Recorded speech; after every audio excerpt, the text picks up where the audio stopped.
Un día de junio de 2024, después de una tarde de juegos, un niño argentino desapareció sin dejar rastro.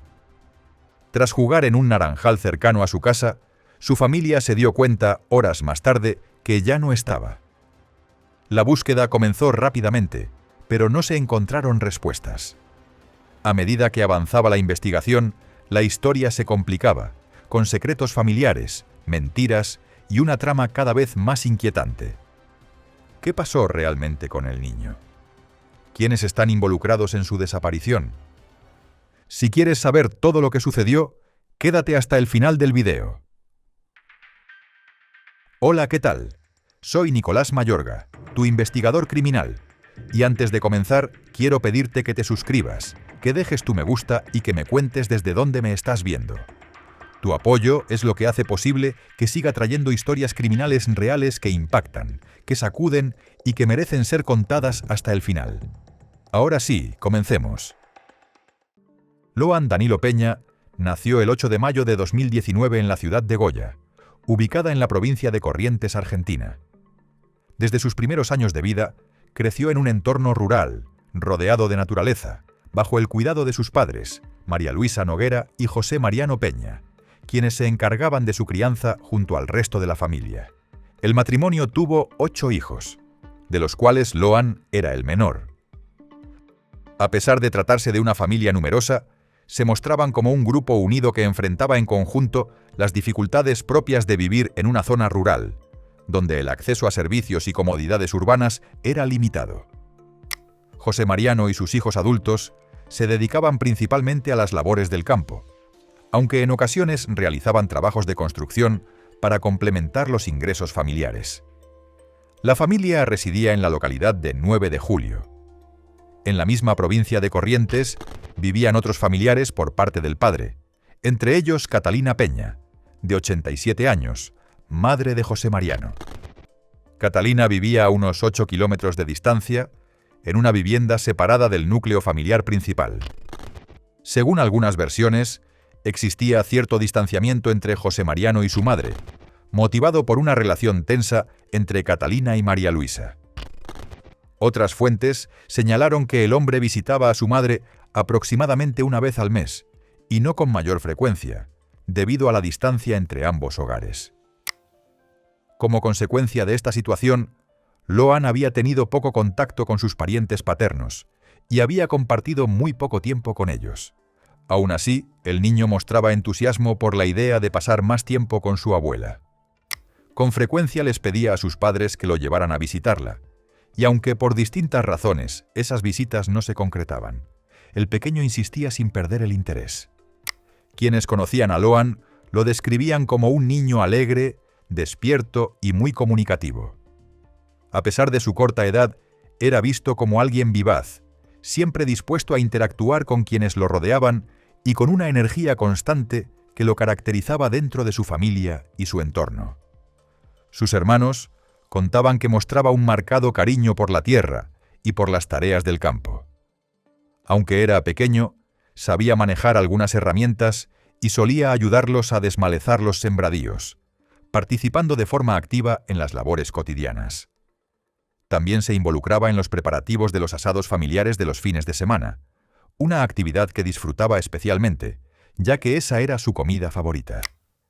Para el año 2024, Loan asistía al jardín de infancia. Allí se había ganado el afecto tanto de sus compañeros como de sus maestros. Según relataron sus docentes, era un niño inquieto y solía ser quien protagonizaba más travesuras dentro del aula. Sin embargo, también destacaban que le gustaba participar en las actividades, compartir con otros niños y disfrutar de las dinámicas al aire libre, mostrando interés y entusiasmo en cada propuesta. Durante las primeras 2 semanas de junio de ese año, la vida de Loan y la de su familia transcurría sin mayores sobresaltos. La rutina diaria se desarrollaba con normalidad, sin que nada hiciera presagiar que una situación inesperada estaba por alterar de manera definitiva el curso de sus vidas. El jueves 13 de junio se celebraba en la provincia de Corrientes la festividad en honor a San Antonio, una tradición profundamente arraigada en la región. Catalina Peña, abuela paterna de Loan, era una de las devotas del santo. En su vivienda tenía un altar dedicado a San Antonio, y cada año organizaba una reunión o un almuerzo para conmemorar la fecha junto a familiares y conocidos. Esa mañana, cuando Loan vio a su padre ensillando el caballo para dirigirse a la casa de su abuela, le pidió que lo llevara con él. Hacía aproximadamente 3 años que no veía a Catalina, y la posibilidad de visitarla despertó su entusiasmo. José Mariano le respondió que debía pedir permiso a su madre, por lo que el niño fue corriendo a buscar a María Luisa para insistirle en que lo dejara ir. Ante la insistencia de su hijo menor, María Luisa terminó accediendo. Loan regresó rápidamente junto a su padre para avisarle que tenía autorización. De ese modo, esa mañana, José Mariano y su hijo se subieron al caballo y emprendieron el trayecto hacia la casa de Catalina. Poco después de las 9:20 de la mañana, una cámara de seguridad registró a José Mariano y a Loan cabalgando por la ruta 123, saliendo del pueblo y dirigiéndose aparentemente hacia el domicilio de la abuela paterna del niño. De acuerdo con las declaraciones realizadas posteriormente, la llegada de José Mariano a la casa de su madre junto a Loan fue inesperada, ya que él no había sido invitado formalmente al encuentro. Aún así, el hombre explicó que decidió acercarse porque sabía que todos los años Catalina organizaba un almuerzo para conmemorar la festividad de San Antonio y quiso aprovechar la ocasión para visitarla. Al llegar al lugar, José Mariano se sorprendió al notar que había muchas personas reunidas alrededor de la mesa. La mayoría eran familiares y también había algunos conocidos. Entre los asistentes se encontraba Laudelina Peña, hermana de José Mariano y tía paterna de Loan, quien había acudido junto a su pareja Antonio Bernardino Benítez, un peón rural con antecedentes por robo de ganado y que no era bien visto por parte de la familia. Con ellos también estaban Daniel Óscar Ramírez, apodado Fierrito, y su pareja Mónica del Carmen Millapi, quien presuntamente se desempeñaba como enfermera. A la lista de comensales se sumaba una pareja amiga de Catalina, integrada por María Victoria Caillaba, directora de producción municipal de 9 de Julio, y su esposo Carlos Guido Pérez, un capitán de navío retirado de la Armada Argentina. Asimismo, participaron varios primos y otros familiares de Loan. Entre ellos estaba Macarena Peña, hija de Laudelina. También asistieron 5 niños, hijos de algunos de los adultos presentes en el almuerzo, además de Camila Ayelén Núñez, esposa de uno de los sobrinos de José Mariano. Durante el encuentro, se tomó una fotografía que más adelante se volvería una pieza clave del caso. La imagen, que supuestamente fue capturada por Laudelina, muestra a las personas reunidas alrededor de la mesa, incluido Loan, que aparece junto a su padre. En ese momento nadie imaginaba que esa sería la última imagen del niño antes de que fuera separado de su familia. El almuerzo transcurrió con normalidad y finalizó alrededor de las 2 de la tarde. Mientras José Mariano permaneció compartiendo con su madre y algunos de los invitados, Loan salió al patio para jugar con sus primos, o al menos eso fue lo que su padre creyó en ese momento. Según las distintas versiones que surgieron después, Loan se habría ido con algunos de sus primos y 3 adultos a recolectar naranjas en un sembradío ubicado a menos de 600 metros de la casa de Catalina. En el grupo iban 6 niños, y los adultos eran Antonio Benítez, esposo de Laudelina y tío político de Loan, junto a sus amigos Daniel Ramírez y Mónica Millapi. A partir de este punto, comenzaron a aparecer contradicciones en los relatos. Catalina aseguró que esa había sido la primera vez que Loan visitaba su casa, mientras que otros familiares afirmaron que el niño había estado allí en un par de ocasiones previas, aunque no conocía bien la zona ni estaba familiarizado con el entorno. Lo cierto es que alrededor de las 2:20 de la tarde, cuando el grupo se preparaba para regresar a la casa, alguien, según algunas versiones, una de las hijas de Antonio, notó que Loan no estaba con ellos. De acuerdo con testimonios posteriores, el niño les habría dicho a sus primos que regresaría con su padre porque temía que el caballo se extraviara, ya que estaba suelto. Sin embargo, no le habría comunicado esa decisión a ninguno de los adultos presentes. La mayoría de los relatos coinciden en que durante casi 2 horas buscaron al niño por los alrededores, llamándolo por su nombre sin obtener respuesta. Al no encontrarlo, Antonio se comunicó con Laudelina para preguntarle si Loan estaba en la casa de la abuela. Al recibir una respuesta negativa, le informó que el pequeño se había perdido. Más tarde, Laudelina relataría que salió con su teléfono hacia el camino que conducía al Naranjal para ayudar en la búsqueda de su sobrino. Sin embargo, poco después regresó a la vivienda y fue ella quien le comunicó a José Mariano la noticia de que Loan no aparecía. Eran poco más de las 4 de la tarde cuando José Mariano, visiblemente afectado, llamó a María Luisa para contarle lo sucedido. Al enterarse de que no se sabía nada del paradero de su hijo menor, la mujer salió de inmediato rumbo a la casa de su suegra, acompañada por sus hijos mayores. Esa misma tarde se realizó la denuncia formal por la desaparición del niño ante las autoridades. De acuerdo con algunas versiones, fue Laudelina quien se comunicó con el oficial Walter Maciel, comisario de la policía local y conocido de la familia, para informarle de la situación. Maciel quedó a cargo de las primeras actuaciones y del operativo inicial destinado a dar con el paradero de Loan. En un comienzo, el caso fue tratado como un extravío accidental. Por ese motivo, se desplegó un amplio operativo de búsqueda que incluyó a unos 300 rescatistas y efectivos policiales de distintas fuerzas.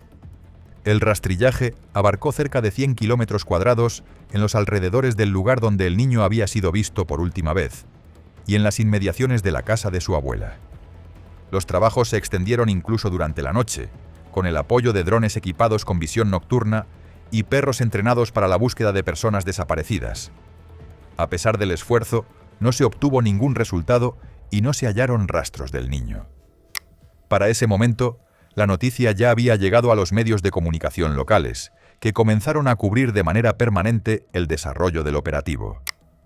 En sus primeras declaraciones públicas, José Mariano manifestó su frustración y explicó que nunca vio el momento en que Loan se fue a recolectar naranjas. Según relató, él pensaba que su hijo estaba jugando en el patio de la casa junto a sus primos. Aseguró además que nunca le pidieron autorización para llevar al niño hasta el Naranjal, que se encontraba a casi 600 metros de distancia. Por su parte, Laudelina declaró que su pareja la había llamado para informarle que Loan se había perdido. Contó que Antonio le dijo que le había pelado una naranja al niño y se la había dado, pero que no se dio cuenta de que el menor hubiera tomado otro camino. Añadió que apenas se enteró de la situación, salió a buscarlo por el monte, aunque sin resultados. Mientras tanto, la angustia se apoderó de María Luisa, la madre de Loan. En medio de la desesperación, planteó la posibilidad de que alguna persona desconocida que merodeaba entre los matorrales se hubiera llevado al niño, tapándole la boca para impedir que gritara o pidiera ayuda. Esa noche finalizó sin novedades. A la mañana siguiente, las autoridades decidieron intensificar el operativo de búsqueda. Para entonces, la desaparición de Loan ya se había viralizado en redes sociales y se había transformado en una noticia de alcance nacional. Con el paso de las horas y ante la falta de resultados, el operativo de búsqueda fue ampliado de manera considerable. Se activó una alerta Sofía, el sistema de emergencia utilizado en Argentina para la localización de menores desaparecidos que se encuentran en situación de alto riesgo. A la búsqueda se sumaron efectivos del Ejército, la Gendarmería Nacional, bomberos y la Policía Federal, hasta conformar un contingente de aproximadamente 600 personas. El rastrillaje se extendió a una superficie superior a los 120 kilómetros cuadrados e incluyó el uso de caballería, unidades motorizadas, unos 250 vehículos, drones, helicópteros y parapentes. Además, buzos tácticos realizaron búsquedas en 2 lagunas cercanas a la casa de Catalina. Durante los recorridos por el monte, los rescatistas dejaban golosinas y bebidas cada 200 metros, ante la creencia de que el niño podía estar desorientado, deshidratado o perdido en una zona de vegetación densa e inaccesible para vehículos. Pese a estos esfuerzos, el viernes se produjeron las primeras detenciones vinculadas con la desaparición de Loan. Fueron arrestados Antonio Bernardino Benítez, de 37 años, esposo de Laudelina y tío político del niño, así como Daniel Oscar Ramírez, de 49 años, y Mónica del Carmen Millapi, de 35. Los 3 adultos habían sido las últimas personas que estuvieron con Loan antes de que se perdiera de vista. La Fiscalía les imputó el delito de abandono de persona, al considerar que no pudieron explicar de manera satisfactoria cómo el menor se había separado del grupo. El sábado 15 de junio, luego de 2 días de búsqueda ininterrumpida sin resultados concretos, los investigadores comenzaron a analizar otras hipótesis distintas al extravío accidental. En ese contexto, María Luisa expresó sus dudas sobre el almuerzo familiar y cuestionó el motivo por el cual había tantas personas reunidas ese día en la casa de la abuela. La tarde del domingo 16 de junio, se produjo un hallazgo que marcó un punto de inflexión en el caso. A pocos kilómetros del lugar donde Loan había desaparecido, se encontró un zapato deportivo infantil semienterrado en el barro. La familia confirmó que el calzado pertenecía al niño. Cerca del lugar del hallazgo también se detectaron huellas, así como restos de vómito y materia fecal que, según los especialistas forenses, no llevaban más de 2 días en el sitio. Se sospechaba que estos rastros podían corresponder al menor desaparecido, lo que dio lugar a especulaciones sobre la posibilidad de un accidente o de una agresión. Ese mismo domingo, trascendió que Carlos Guido Pérez y María Victoria Cayaba, quienes habían estado presentes en el almuerzo, se retiraron del lugar de manera apresurada apenas se supo de la desaparición del niño. Según declararon, se marcharon con el pretexto de asistir a un partido de fútbol. Más tarde, le solicitaron autorización al comisario Walter Maciel para viajar a la provincia de Chaco, argumentando que tenían una cita médica y que estaban tramitando la compra de una casa rodante. Con el tiempo, estos movimientos comenzaron a generar sospechas dentro de la investigación. Antes de seguir, una pausa rápida. Si este tipo de historias te interesa, suscríbete y deja tu me gusta. De esta forma me ayudas mucho a poder seguir trayéndote más casos como este. Ahora sí, continuamos. El caso dio un giro dramático cuando Laudelina, quien en un primer momento había negado conocer qué le había sucedido a Loan, declaró ante la justicia que su sobrino había muerto tras ser atropellado por una camioneta blanca, propiedad de María y Carlos. Según su versión, luego del supuesto accidente, el cuerpo del niño habría sido ocultado, y afirmó que recibió amenazas para guardar silencio. En una segunda declaración, Laudelina también confesó que fue ella quien plantó la zapatilla del menor en el lodazal, donde posteriormente fue hallada. A partir de estas declaraciones, se ordenaron allanamientos en viviendas y terrenos pertenecientes a los involucrados, además de búsquedas intensivas en basureros y otros puntos señalados, con la expectativa de encontrar los restos del niño. Sin embargo, con el avance de la investigación, la justicia detectó inconsistencias en los relatos de Laudelina. Posteriormente, la mujer se retractó de sus dichos iniciales, lo que derivó en su detención por falso testimonio, al considerar que habría actuado como coautora en el delito de sustracción de menores. El lunes 17 de junio, Interpol emitió una alerta amarilla internacional ante la posibilidad de que Loan hubiera sido sacado del país. En ese marco, Paraguay se sumó a la búsqueda, mientras que Uruguay incorporó al niño a su listado de personas desaparecidas. Paralelamente, las autoridades argentinas instalaron controles policiales en terminales terrestres, aéreas y marítimas, así como en rutas nacionales. El Ministerio de Seguridad de la Nación ofreció una recompensa de 5 millones de pesos argentinos para quien aportara información que permitiera localizar al menor.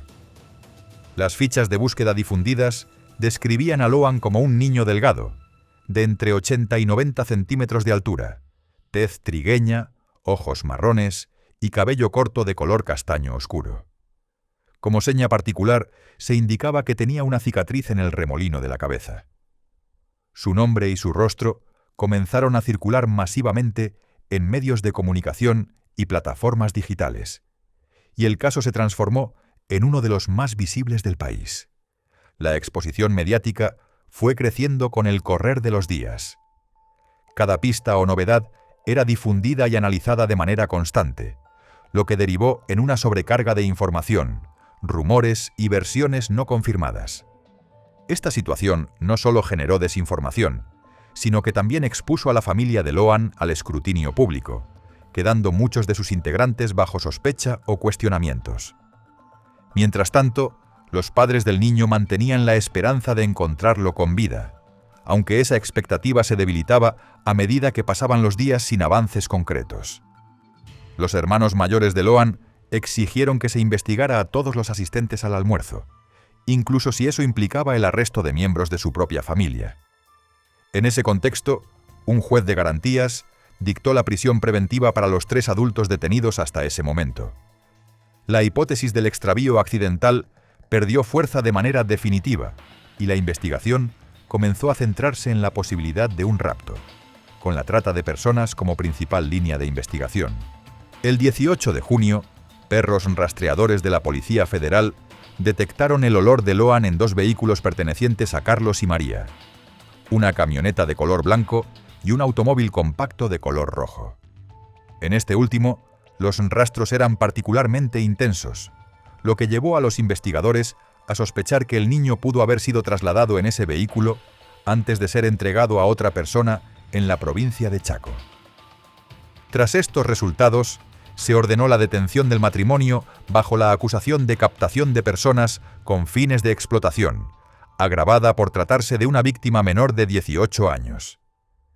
Ese mismo día fue arrestado el comisario Walter Maciel, acusado de encubrir el presunto delito y de manipular evidencias. La Policía Federal Argentina allanó una vivienda alquilada en la localidad de 9 de Julio, situada cerca de la casa de Laudelina, así como los domicilios de Catalina y de la propia Laudelina. Durante estos procedimientos, se incautaron 7 teléfonos celulares que fueron enviados a peritaje con el objetivo de reconstruir las comunicaciones previas y posteriores al 13 de junio. Con la hipótesis del extravío accidental y del abandono de persona definitivamente descartadas, el viernes 21 de junio, la Fiscalía Federal de Goya anunció que había solicitado formalmente la intervención de la Procuraduría de Trata y Explotación de Personas, al considerar que el caso podía encuadrarse como la captación de un menor para fines de trata. Para reforzar la línea investigativa sobre Carlos y María Victoria, se incorporaron registros de cámaras de seguridad que los mostraban desplazándose hacia la capital provincial. Las imágenes también captaron a la mujer descendiendo del vehículo e ingresando a un local que sería un centro de salud, donde presuntamente tenían una cita médica el viernes 14 de junio, un día después de la desaparición de Loan. Asimismo, se registró la llegada del matrimonio a un estacionamiento ubicado en la calle Necochea, en la ciudad de Resistencia, donde alquilaban un departamento. Ese fin de semana se realizaron allanamientos tanto en ese inmueble como en otra vivienda, donde residía la exesposa de Carlos. En ambos procedimientos se hallaron armas, dinero en efectivo y 9 teléfonos celulares, aunque no se encontró ningún indicio que permitiera dar con el paradero del niño. Posteriormente, el dinero incautado fue devuelto a su propietaria, quien negó tener conocimiento sobre el origen del armamento. El 24 de junio, la justicia de Corrientes se declaró incompetente y la causa pasó al fuero federal. A partir de ese momento, los imputados fueron trasladados a distintos penales federales fuera de la provincia. El viernes 5 de julio, Laudelina se presentó en el juzgado acompañada por su abogado, luego de que los fiscales del Ministerio Público solicitaran su detención por su presunta participación en la sustracción y ocultamiento del menor en el marco de un delito de carácter organizado. Ese mismo día quedó formalmente detenida y fue enviada a prisión. Para entonces, ya eran 7 las personas detenidas e imputadas por su vinculación con la desaparición de Loan Danilo Peña: María Victoria Cayllaba, Carlos Guido Pérez, Antonio Bernardino Benítez, Daniel Oscar Ramírez, Mónica Millapi, el comisario Walter Maciel y Laudelina Peña. A casi un mes de la desaparición de Loan, el 7 de julio, el caso tuvo un nuevo giro cuando Macarena Peña, de 21 años, hija de Laudelina y prima del niño, declaró ante la jueza a cargo de la causa. En su testimonio, señaló al exabogado de su madre, a quien acusó de haber sobornado y amenazado a Laudelina para que sostuviera la versión del supuesto accidente. En la misma línea, declaró Camila, esposa de uno de los sobrinos de José Mariano, quien también había estado presente en el almuerzo y aparece en la fotografía grupal junto a Loan, vestida con una franela oscura. Camila afirmó que ella fue una de las personas que inició el recorrido hacia el Naranjal, pero que regresó a mitad de camino junto a Laudelina. Además, desmintió la hipótesis del accidente planteada por su tía y la acusó de tener un corazón de piedra. La joven sugirió que los imputados podían estar encubriendo un hecho más grave y solicitó protección, manifestando temor por su seguridad. Días después, el 17 de julio, Laudelina volvió a declarar, esta vez en calidad de imputada. En esa ocasión, aseguró que la versión del accidente había sido inventada y afirmó que detrás de esa maniobra estaban su exabogado y un senador provincial, quienes presuntamente le habrían pagado 50.000 pesos para que declarara de ese modo. También involucró al expolicía Francisco Méndez en la manipulación de pruebas. Méndez fue detenido, aunque luego recuperó la libertad por falta de mérito, tras demostrar sus movimientos el día de la desaparición y explicar cómo encontró el zapato del niño en el lodazal. Casi un mes y medio después de la desaparición, los 5 primos menores de edad que habían estado con Loan en el Naranjal fueron entrevistados mediante el sistema de cámara Gesell. Según las autoridades, sus testimonios resultaron consistentes respecto de la ubicación de cada uno al momento en que Loan desapareció. Uno de los niños declaró que Loan le había dicho que regresaría con su padre, lo que en esa etapa reforzó la hipótesis de que el niño pudo haberse perdido al no conocer bien la zona. Con el correr del tiempo, el caso se volvió aún más complejo debido a las contradicciones, los cruces de acusaciones, la constante exposición mediática y los reiterados cambios de abogados, tanto de los imputados como de la familia Peña. A esto se sumaron otros hechos que incrementaron la controversia pública. Entre ellos, trascendieron fragmentos de las declaraciones de María Victoria y Carlos, quienes ya figuraban como presuntos autores materiales del posible delito, especialmente luego de conocerse la existencia de una transferencia millonaria a la cuenta del exmarino. Carlos justificó ese dinero afirmando que estaba destinado a la compra de una casa rodante. Fuimos a Sociedad Militar porque tenemos, en todos lados tenemos las cuentas en conjunto y retiramos una plata porque nosotros estamos mandando a hacer una casa rodante en Chaco, en La Tigre. También generaron polémica las acusaciones contra la familia Peña por la creación de una cuenta en una conocida plataforma de recaudación de fondos, a través de la cual recibieron cerca de 170 millones de pesos mediante unas 14.000 transferencias en el marco de una campaña solidaria para colaborar con la búsqueda de Loan. Las críticas se intensificaron cuando se supo que parte de ese dinero fue utilizado para la compra de una motocicleta, aunque los hermanos mayores del niño explicaron que el vehículo sería usado para continuar con las tareas de búsqueda. En agosto de 2024, los detenidos fueron formalmente imputados por diversos delitos vinculados al caso, entre ellos abandono de persona, encubrimiento y, en algunos casos, secuestro extorsivo agravado por la edad de la víctima. La investigación continuó con la realización de peritajes, declaraciones testimoniales y reconstrucciones de los hechos, además del análisis de las comunicaciones y desplazamientos de los sospechosos. El 26 de octubre, la jueza dispuso la prórroga de la investigación hasta marzo de 2025, fundamentando la decisión en la complejidad del expediente, que involucraba múltiples acusaciones y a 7 imputados. Asimismo, fueron procesadas 10 personas identificadas como presuntos asesores de la Fundación Dupuy, una organización que habría interferido en la causa mediante intervenciones no autorizadas. Pese a la presión social, las constantes apariciones públicas de la familia y las manifestaciones exigiendo respuestas, el caso comenzó a estancarse y los avances se volvieron escasos durante los meses siguientes. En noviembre, la defensa de María Victoria y Carlos presentó argumentos para desacreditar la hipótesis del arrollamiento vehicular, aunque no logró que se revocara la prisión preventiva que pesaba sobre ambos. El 27 de noviembre, el abogado de la familia Peña denunció que los sospechosos conocían el paradero de Loan y acusó directamente a Laudelina de haber organizado un plan para raptar al niño.